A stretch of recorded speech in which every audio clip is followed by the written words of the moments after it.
Hi everyone, welcome back to our weekly show, The Subcontinent. We are here to bring light to some of the most important issues affecting the region.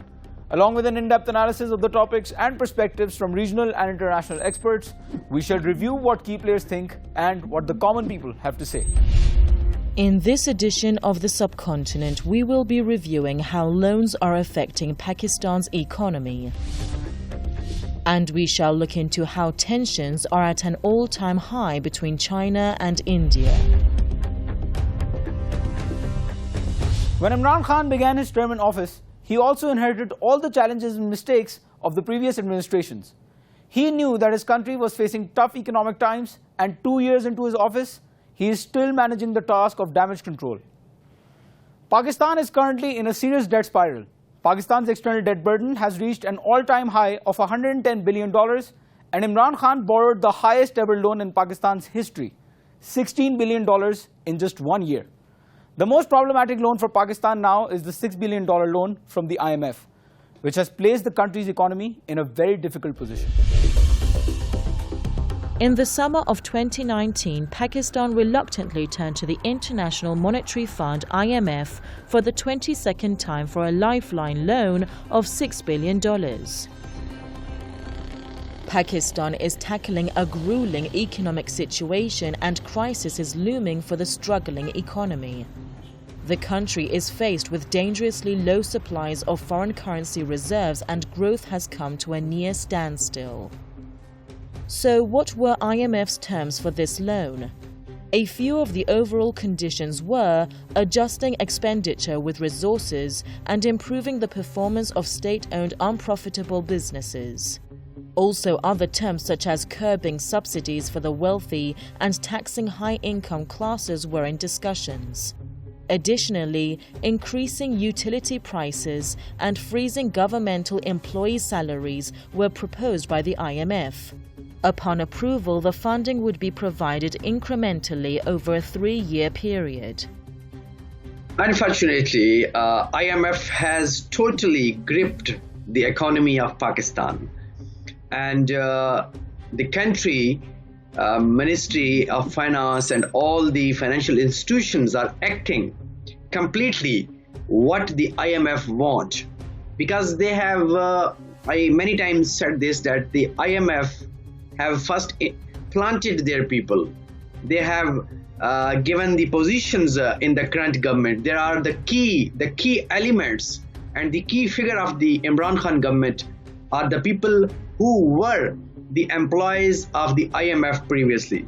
So right now, it's mean that the country economy has been hijacked by IMF, and currently the situation is getting worse and worse. And if the situation goes on, I think that the country is going towards some sort of the major bankruptcy. Some of the IMF stipulations were seen as excessive and were rejected by the Premier, such as freezing salaries of governmental employees and raising utility prices. Imran Khan initially sought lenient terms from the IMF concerning relaxation of tax refunds and exemptions. Pakistan's government also wanted to stay away from further inflation and the devaluation of the rupee. I think that Imran Khan is not an economist, and he is not something like a visionary prime minister. He don't have the political experience. He has totally an experience of a sportsman, and he has been to the cricket. So all the advice that is coming from Imran Khan, it is advisors. So these advisors, unfortunately, were the employees of the IMF. So how he can object to any kind of the draft? So there was not any major reservation to the Imran Khan about these kind of the first draft of the IMF.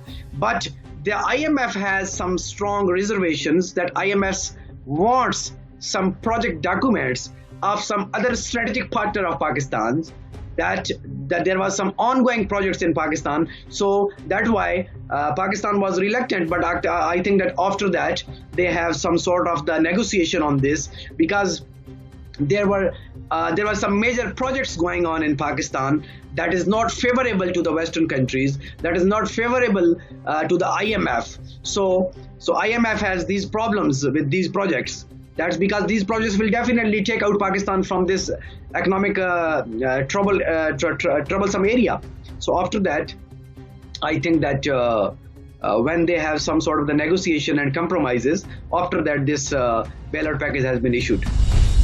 The situation in Pakistan has also been covered by the regional and global media.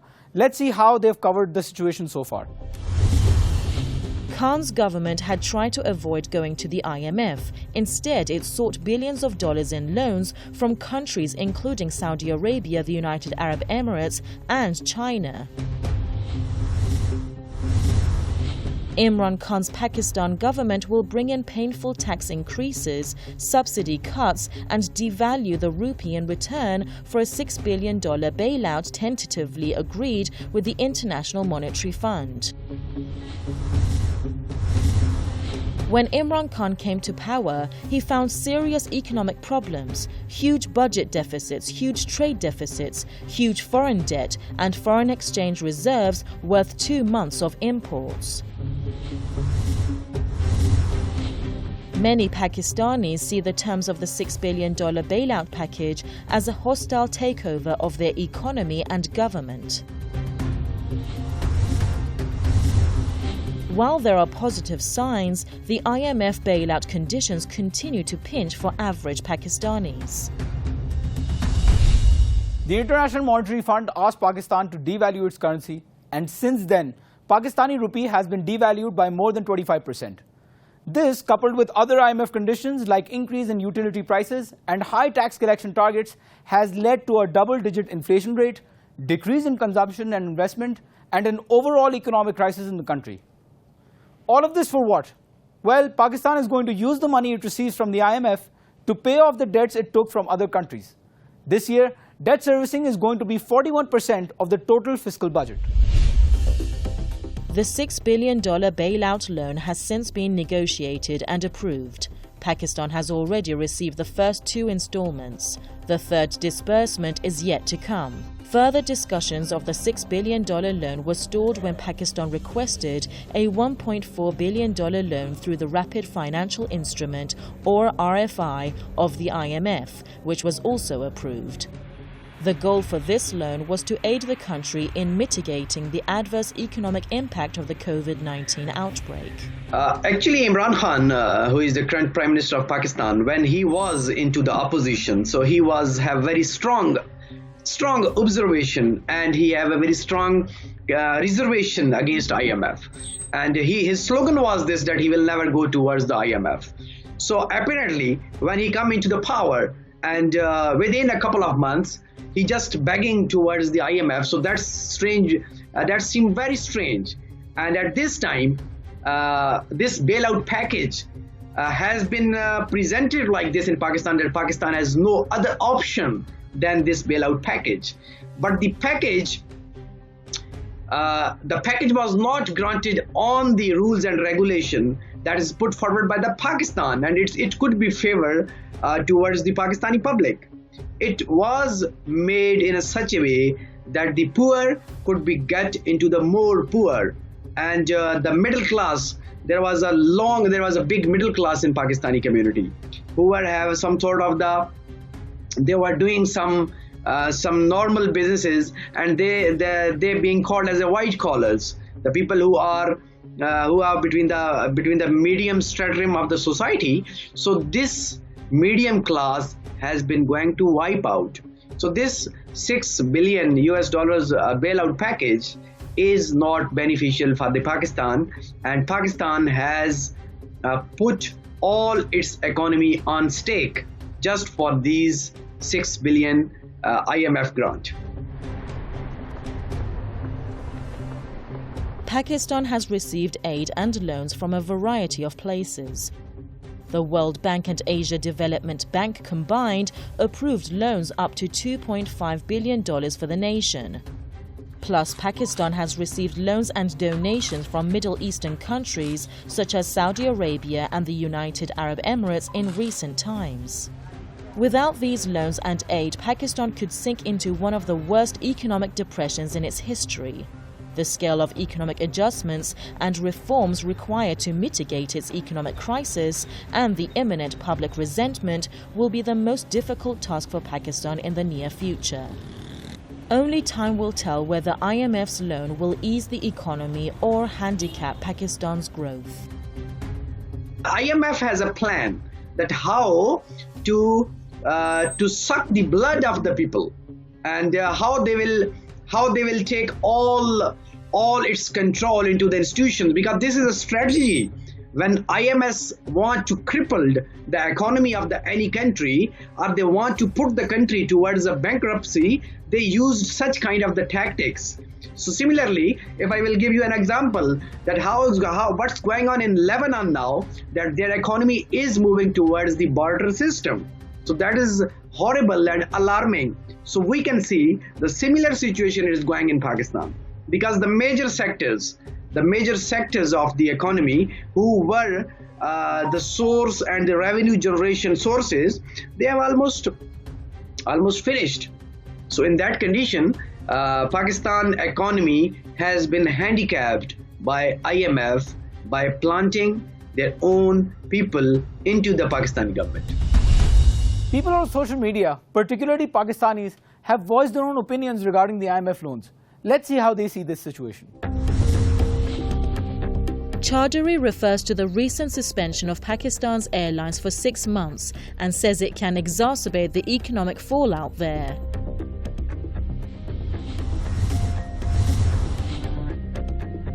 Ahmad believes that receiving loans is a bad idea, as Pakistan's government will have to request more loans for paying off the interest of previous loans.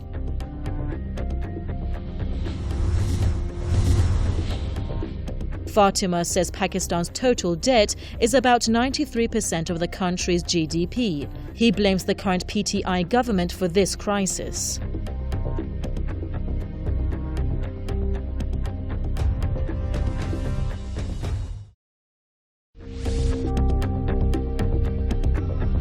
While the world is focused on coronavirus pandemic and police brutality in the US, tensions are high between India and China.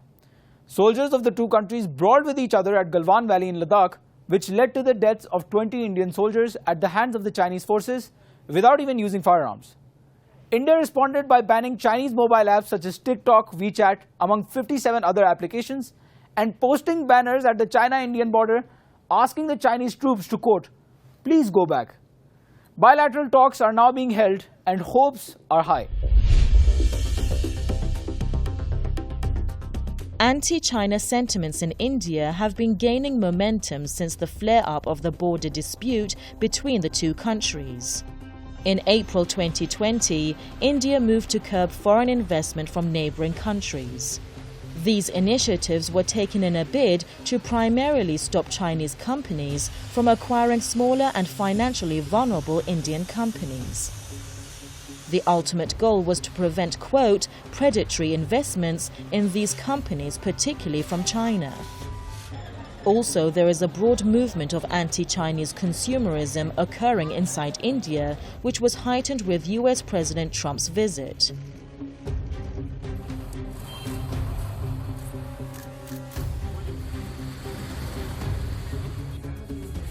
We have decided not to sell Chinese companies' products. This is the internal atmosphere of India towards China.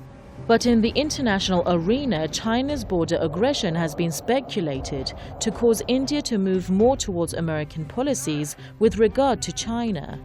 The border flare-up is potentially significant for India-US-China relations, hailing in a new era in reforming the strategic outlook in the region. India and China over the last decade have largely kept to their peace and prosperity pledged to each other. Of course, there were, for example, border skirmishes as was happening not so long ago, as well as about 4 and 5 years ago. But, India and China's trade, their bilateral trade improved remarkably. India, for example, is having China as its largest trading partner. Of course, there's some sort of trade imbalance or deficit in favor of China, but that is a phenomenon which a lot of countries are experiencing because China is one of the major manufacturers. So, that treaty or agreement indeed laid the groundwork for India and China to grow together as neighboring countries. Rivalry tensions have been increasing between the US and China in the international stage. Political analysts argue that India may be the only non-aligned country that can counterweight China's level of influence and advantage in the region. Well, for India, the major regional, shall we say, the sparring partner is actually not quite China, but Pakistan, because they share the same colonial backgrounds, but then over the years, they have various differences over land, over their various cultural aspects, and so on. So India and China, by nature, they are not competitors, even though they are neighboring countries, neighboring regional powers. But of course, over the years, as they try to realize their respective ambitions to be, shall we say, more powerful nations emerging from their developing country status, inevitably sometimes their interests would overlap. And when those interests overlaps, sometimes you would have, for example, intervention from other superpowers outside of the region. For example, India nowadays is more allied to the United States, whereas, for example, its, shall we say, arch nemesis Pakistan, it's more allied to China. And thereby, sometimes you don't only have the conflicts between India and China, but you bring in, for example, Pakistan and the United States. And when that happens, things get very complicated indeed. The Chinese-Indian standoff has also been covered by the regional and global media. Let's see how they've covered the situation so far. India has tightened its foreign investment rules to block opportunistic takeovers by its neighbors on concerns that Chinese buyers could use the coronavirus pandemic to snap up weakened Indian companies. Barriers set by the Indian side for investors from specific countries violate WTO's principle of non-discrimination and go against the general trend of liberalization and facilitation of trade and investment. The app, developed by Indian firm One Touch Apple Labs, gained popularity in India because of a growing anti-China sentiment among citizens as tensions between the two nations have escalated over a Himalayan border dispute. Border tensions apart, India and China are preferring to maintain a balanced relationship and a model based on competition. This is the first time in 45 years that soldiers have died in a standoff between India and China. And this is a matter of serious concern, seeing that both the countries have previously fought a war with each other in 1962, in which India faced a firm defeat. But now times are different and both countries are armed with nuclear weapons. Even a minor conflict now can result into a full-scale war involving different countries of the world. Since the Cold War, Washington has been looking to India as a neutralizer to China's growing power. New Delhi has been hesitant to take chances that would define Beijing as a downright enemy. Moreover, it has become increasingly difficult for India to find ways to coexist with China, as China has become more uncompromising in its goals. This is particularly acknowledged in light of Beijing's Belt and Road Initiative. China under President Xi Jinping has been trying to realize what it's called the Chinese dream, or China's dream of reviving its civilization. By the same token, India under the Prime Minister Modi's leadership has become quite nationalistic. So when you have two nationalistic neighboring countries, and both of them being at least regional powers, and one of them, China, being the nowadays superpower. Of course, you would have sometimes differences as they would like to realize their, for example, regional ambition, as they would like to make their country to be stronger on the world stage. That is why you see sometimes India and China do not quite see eye to eye on a number of issues, the Kashmir issue, the dispute over their borders, and so on. China has a growing presence along different points of the Indian Ocean, such as Pakistan and Sri Lanka, among others. So it has become a sticky situation with regard to the mini invasion of the territory along the Chinese-Indian borders. Further muddying the waters of the India-China relationship has been India's decision for a nationwide lockdown to contain a virus that many believe originated in China. The fact is that New Delhi and Washington have much to gain in what is bringing their relationship closer. But also, there could be numerous disadvantages for both India and the US, which has been driving India further in line with the US to counter China's rise.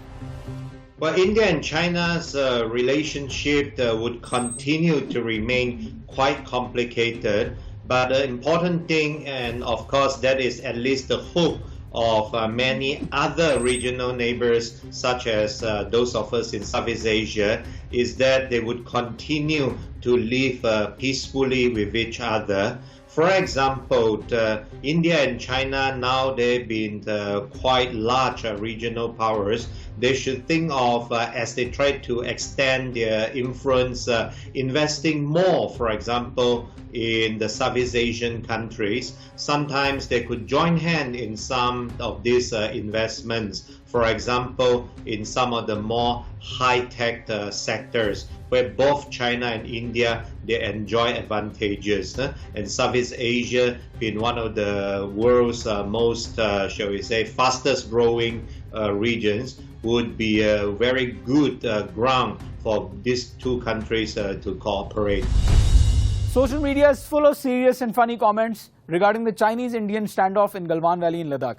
Let's see how people have voiced their opinion on this. Gopi criticizes the government of India for being silent against the Chinese aggressions in the border.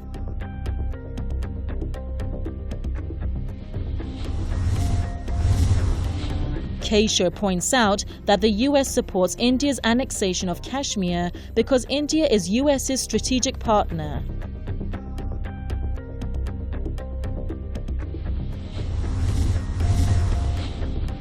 Dwivedi disagrees the banning of 59 Chinese apps by India, arguing that it can provoke a trade war which will affect India more.